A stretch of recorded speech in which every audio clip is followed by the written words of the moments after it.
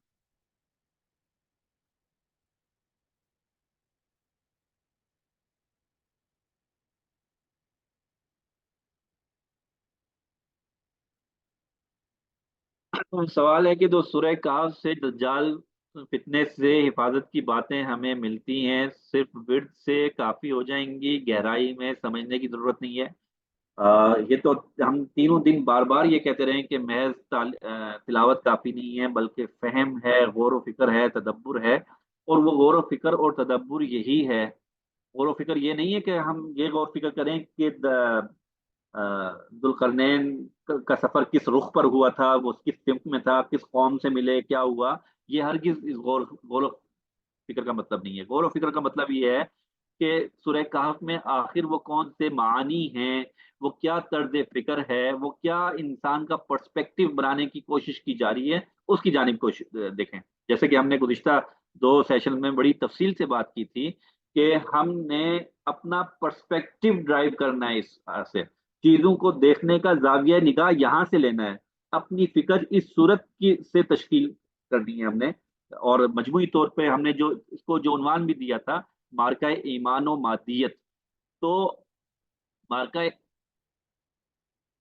مارکہ ایمان و مادیت بنیادی طور پہ یہی ہے کہ پوری سورہ کہف میں آپ کو دیکھیں گے ایک طرف مادیت پر مبنی تہذیب، مادیت پر مبنی انسانی نفسیات، نظریہ فکر، سوچ وہ ہے، اور اس کے مقابلے میں ایک ایمانی فکر و فلسفہ ہے۔ تو انسان جتنا ایمانی فکر و فلسفہ، دنیا کی حقیقت، رب تعالیٰ سے تعلق، اور اس پر واضح ہوتی چلی جائے گی، اتنا ہی وہ اس فتنے سے محفوظ ہوتا چلا جائے گا۔ اللہ تعالیٰ ہمیں قرآن کریم سے ہمارا تعلق مضبوط فرما دیں، ہمیں وہ ذوق عطا فرما دیں کہ قرآن کریم ہمارا اوڑھنا بچھونا بن جائے، ہمیں ذوق اور فہم عطا فرما دیں، فراست عطا فرما دیں کہ ہمارا زیادہ وقت قرآن کریم سمجھنے میں، پڑھنے میں، سمجھانے میں، اس اوپر عمل پیرا ہونے میں گزرے۔ اور ان تین جو دروس ہیں، اس کا اگر آخری پیغام میں ضرور چاہوں گا وہ یہی ہے کہ ہم نے اس قرآن کریم کو اس کی تلاوت بھی بھرپور کرنی ہے، اور اس کا فہم بھی بھرپور حاصل کرنا ہے، اس پر غور و فکر اور تدبر بھی کرتے رہنا ہے، اور اپنی زندگی کو اس کا محاسبہ بھی کرتے رہنا ہے، اور اس کو کسوٹی پر پرکھتے بھی رہنا ہے۔ قرآن کریم میں جا بجا بے شمار وہ افکار، وہ نظریات، وہ طرز عمل، وہ طرز فکر جو انسان کی انسان کے خسارے کے لیے کا باعث بنتی ہیں، ان کا تذکرہ ہے، تو ہم ان کو بار بار دیکھتے رہیں اور اپنی زندگیوں کا موازنہ کرتے رہیں۔ قرآن کریم کا بنیادی مقصد بھی یہ ہے کہ ہم اس کو پڑھیں، اپنی زندگیوں میں لے کے آئیں اور اپنی زندگیوں کا محاسبہ قرآن کریم کی بنیاد پر کریں۔ اللہ تعالیٰ یہ ذوق، یہ فہم، یہ فراست یہ عطا فرما دے۔ قرآن کریم کو ہماری زبانوں پر بھی جاری فرما دے، ہمارے دلوں کو اس کے نور سے منور فرما دے، اور ہمارے طرز عمل کو، ہمارے اعضاء و جوارح کو، ہمارے عادات کو، ہمارے طرز عمل کو، ہمارے شب و روز کو اس کی تعلیمات سے منور فرما دے۔ اللہ تعالیٰ آپ تمام خواتین اور حضرات کا یہاں آنا قبول فرمائے۔ وآخر دعوانا ان الحمد للہ رب العالمین۔